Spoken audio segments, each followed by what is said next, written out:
An estimated $524 billion was spent on software in 2013. The U.S. Bureau of Labor Statistics projects software development-related roles and jobs at double the national average by 2020. How can our software industry grow? Stay tuned for CAMEO.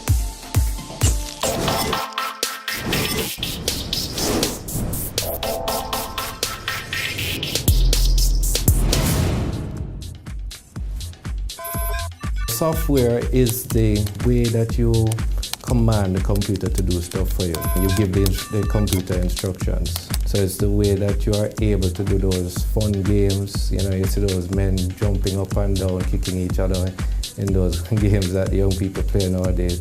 You use software to tell them what to do. In fact, you use software to create those artifacts as well. The men, the things that they're using to do the stuff, the guns, all of that is you use software to tell it what to do. Hi, I'm Mark Wedderburn, and I'm the CEO of Development Consortium International Limited.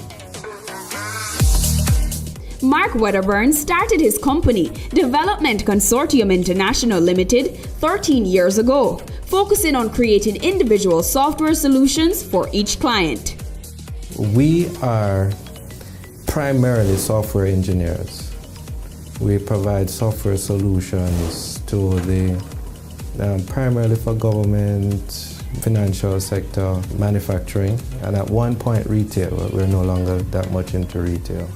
So we have a payroll, a factory payroll that is now at Grace Canning, all right, that runs their operation there. And we have a number of other financial solutions that are in operation at different financial institutions around Jamaica right now. December of 2002, actually we were incorporated in December of 2002. Two of us, my partner, Darren Sylvia, and myself, we were formerly employees of Fujitsu, which was then Fujitsu ICL. And we just had a desire to do something different, to make something happen. When I started in software, it wasn't as much. There was more creation in the development of the code. But nowadays, there's a lot of creativity that is going on in there. The placement of things on the screen, how things are to look, the colors, the textures, you know, people are paying a lot of attention to that. In fact, I have seen people refuse software that is functional just because of how it looks. You know, so yes, creativity is playing a greater role in our software industry right now. There's always the need to innovate. Innovation always seems to come at the expense of day-to-day operations. So you have to be keeping things going, you know, day-to-day, and balancing that now with research and development, which sometimes it does not, you know, it doesn't go to the bottom line. You know, and that's the challenge with a small business. You don't have the space to do that, and it's the gentle balance to keep that going. In Jamaica, we're in a very challenging financial environment, and as our customers experience the pinch financially, then it translates to us. A lot of our local companies, a lot of times they prefer to hire overseas talent instead of a local talent, and that's a big thing. The Jamaican market is very small right now. We need to find ways to break into the overseas market, especially the places that are near to our shore. So there's a burgeoning phrase now, near shore. We're very close to the United States, and it would be great. They are using a lot of Indian talent, a lot of people from Southeast Asia and Eastern Europe, and we could be tapping into that market. You know, so one of the ways that I think that we can really expand the market here in Jamaica is to tap in there, to get some sort of body, not necessarily a person, but a body that will, you know, facilitate the marketing of our expertise here, there, and also, just bringing the two bodies together, the whole thing together. The first thing that happens when a customer comes to us is that we go through the requirements phase. We sit down with them, we find out what exactly it is that you want. You find that customers will come and they'll say, hey, I want a spreadsheet. And I want a spreadsheet, because to do this. And when you sit down, by the time you sit down with them and go through the whole thing, you'll find out that it is much more than a spreadsheet that they need. So the whole requirements gathering phase is where you sit with them and you go and determine what really it is that is required, what it is that they really need. The second thing is going from there now, and there may be some steps in between, but in general, going now to designing that solution, putting it down, what is going to be required in order to meet those needs. And then from there you go to production or to development. And that is of course after they agree with the requirements and the design. We go to development from there. And then from there we do testing to make sure that what we said that we would deliver is exactly what is delivered. So that's the whole quality assurance process. And then from there to deployment, where it is given out to the customer for their use. If I could say anything to people everywhere, it's to dream. If somebody were to ask me 20 years ago if I'd be doing this, I'm a scientist. I'm not a business. I was not trained initially as a business person, and I never would have envisioned that I would have been in business. I had a different concept of what business was about when I started, when I was younger. But I would say to young persons out there to dream, to think big and to decide that you're going to go out there and make it happen. And in fact, that's our mantra here, make it happen.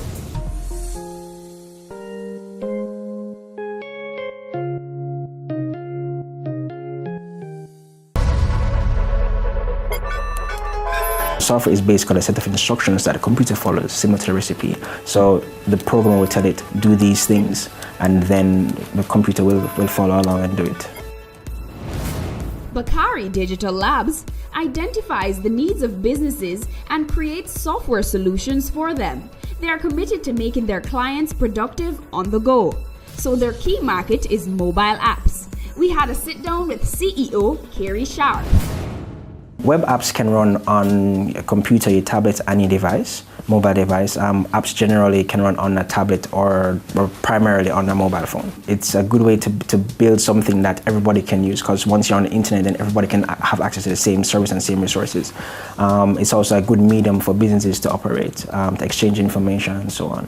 And no matter where you are, anywhere in the world, any time of day, you'll be able to access the information. Actually went overseas for the first time in first form, and that's kind of where I started my passion for entrepreneurship. I realized that kids in school were buying these new pens, gel pens, way back, and instead of coming back with toys, I actually came back with a whole suitcase full of pens, which my parents thought I was crazy, but every time someone lost a pen, I was there to sell them the pen. And that's how I made money, and then it went on to computer parts, then to computers, then to websites, and then eventually now to Bacary Digital, where now we make web apps. We do mobile apps and custom solutions for customers. We did, but we kind of moved away from that space now to focus on building business products. The best and probably the most visible is user experience, where you actually, and user interface, where you actually see what's happening, the look and feel, and the interaction. So we actually spend a lot of time making things look pretty and function well, and we do a lot of testing with various different types of persons and backgrounds to make sure the software is as user-friendly as possible. But so creativity will probably be easily seen in terms of from persons using software through the user interface. The other creative side is how we actually accomplish things. Like when you press that button, there's like a whole lot that happens behind you pressing that button to be able to get something delivered. To do a wire transfer, to send an invoice, there's a whole lot of stuff that's just happening behind the background, which you have to be very creative in terms of getting it done, especially when you need to integrate different platforms and technologies into one. We have launched a couple of websites and so on. Notably to date is the Jamaica Stock Exchange. We actually pivoted the company away from that kind of business. We're going to launch head office payroll in January 2016, and we will hopefully see that as a success. So that's the first module that we're releasing in our complete suite of software, because its head office is really accounting, payroll, and tax returns.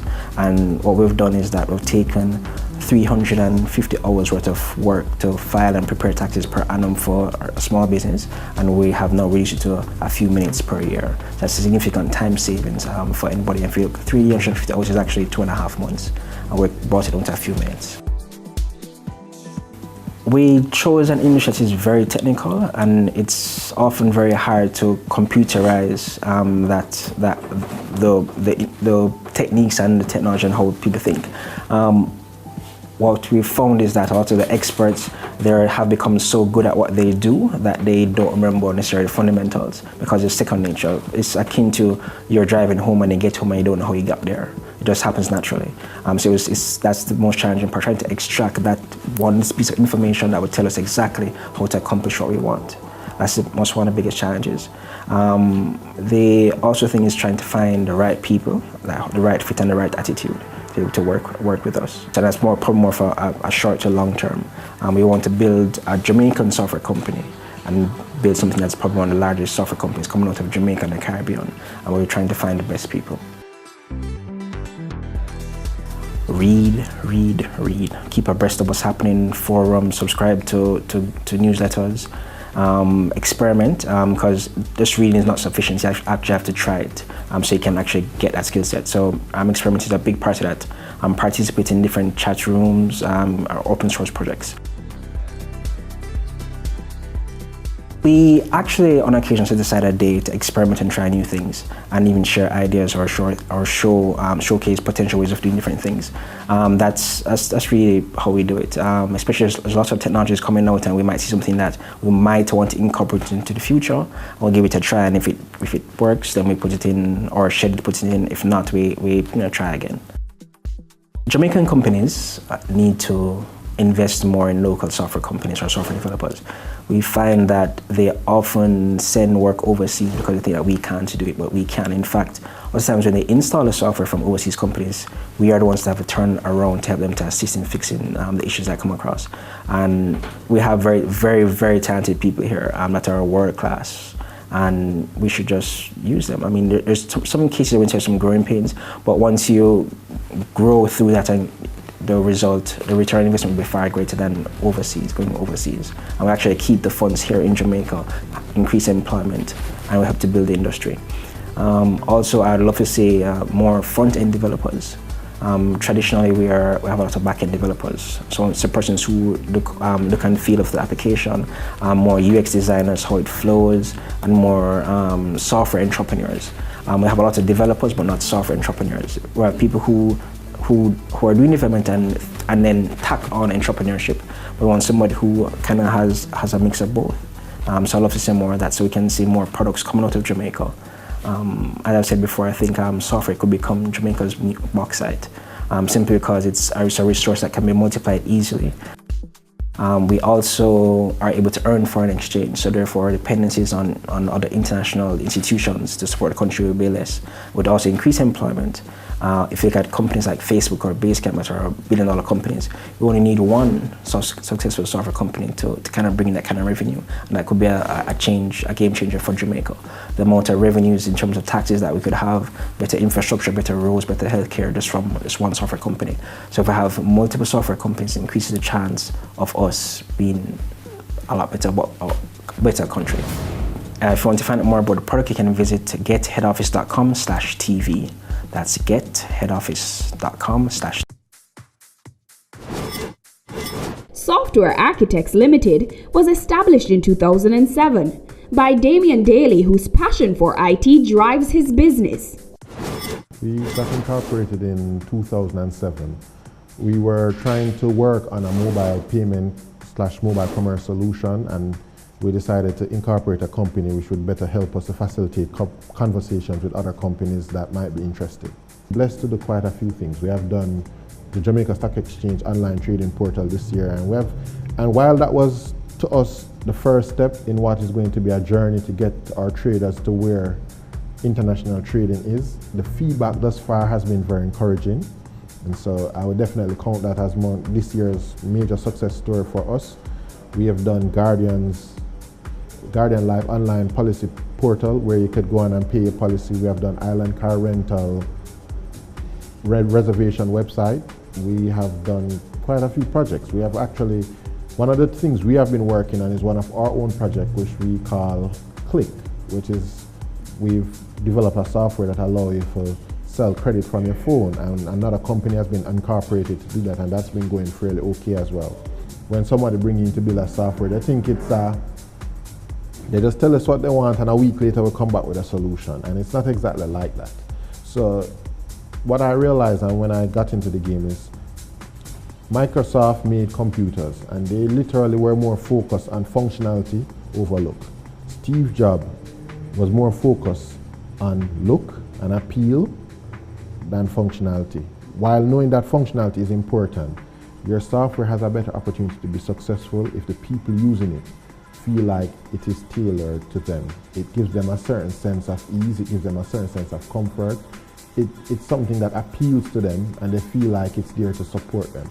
So when we get in, we take design very importantly. We take the aspect of the user experience to be critical to the success of the software. So we know when the client calls us, they say they want something to input people's name. That it sounds simple enough, but the process of the person who's going to input that name has to be so much thought through that the person who is doing it, it's seamless to them, it's something that they think helps them as opposed to another task or another effort that they have to put out to constantly get this thing done. So there is a level of creativity that goes into it, especially if you want to do something that appeals to users. Right now, what happens is it's hard to get into the long-term relationships with a lot of the corporate entities locally. And while a lot of software people say that we're not given the opportunity, I think it's a little bit more twofold.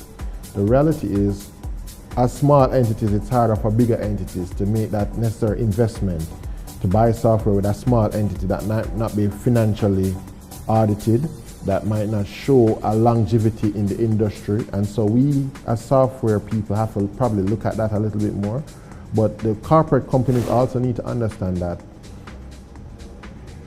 companies have to start from somewhere. And maybe what they need to do is be a little bit more risk-taking in saying, we have to invest in our own, for our own to grow, which will better serve us in the long run, instead of taking the easy way out and running overseas and paying a whole heap of money to get software and not develop another aspect of our industry here that could help with employment, could help with us being able to better grow our country. Because you're small, the client's expectations sometimes are numerous, and there's numerous things that you have to take care of. I mean, then there's the government stuff. I think the government likes to talk about how easy, we're now going up the index, you know how easy it is to do business. But I mean, when you are a businessman having to deal with those challenges day to day, dealing with the tax authorities, and you have to be dealing with the bureaucracy to get the paperwork needed to get certain things, it's kind of challenging. But I mean, as I say, I try to have a can-do attitude and just put them in a task list and get them done one by one. What we are doing is we are trying to do as much to grow, but we end up taking on a lot to pay the bills. Now, what that means is that and this is also a part of what is affecting the perception of us, is that there's a lot of big companies that have done work with some of these small companies that are not entirely happy because they didn't want to pay a lot. This company took on the project because they wanted the money, and they have taken on 10 or 15 other projects like that. And they are now stretched because if they are going to get more people in, it means they're going to have to get more money. So they are now trying to do 10 or 15 jobs with not nearly enough staff. So the experience for the companies that paying them is not great, and they are now stressed. Eventually they can't continue their go to business, and a lot of that talent then flies overseas, where they're getting better salary, they're getting less work, and they're put in a better situation to succeed. So because of that, I would definitely, and have been suggesting, and it's something that I have done, where I've gone out to a couple of other small firms and said, instead of, we understand what is the market like, what the market is like, so let us collaborate. So I will get a project, I have some programmers, but you have some designers, you have some testers, you have some documenters. So rather than trying to bring in a documenter now, I pass some of the work their way. And when they get a project and they need some help, they pass some of the work our way. So we collaborate, and what it helps us to do is get those bigger projects, because now, while you might be a company of 4 or 5 people, you can now show the width of a company of about 10 or 20 people. And if anything should happen to your company, you said, but I'm working with this other company and this other company, so they will pick up the slack, or they will take over from me in terms of the maintenance of the solution, in terms of upgrading the solution, and that might help us to grow. But we need to, one, look at merging some of these companies so that we can all get better projects locally. We need to look at the certification aspects of the people that's working with these companies, so that not only are we saying people can do the work, but they are certified and trained to do the work. And we need to look at basically the things we need to do in terms of good financial practices, setting up solid companies that are tax compliant, so that we can definitely show audited statements and stuff to big companies that will be comfortable to say this company has a financial history, they understand how to run a proper business, they are serious about the business they are running, they have the capable technical personnel that we need to do the work properly, and therefore they will be more comforting in trying to give companies like that an opportunity to do more. We need to definitely invest in some software, not just in the sense that we need to build software, not because the client wants it, but we need to start looking at like mobile application development as a means, get some apps out there that earning revenue. We need to build solutions and carry them to companies that can help companies to grow, and start looking, instead of just doing consultation work, really start looking in building stuff that might be able to sell internationally. Export is where we need to take it, not just from the call center side of things, but from the development side of things. There's a huge opportunity to be nearshore partners to a lot of the North American companies, because going to India and doing business with India is not as feasible as it once was. And so I've known that a lot of overseas companies are in fact looking for talent locally to support their development teams in their country to help them do more work at a cheaper rate. So these are some of the things we may need to explore. That's it this week for CAMEO, where we took a look at the emerging software industry in Jamaica. I've been your host, Amita Prasad Webb.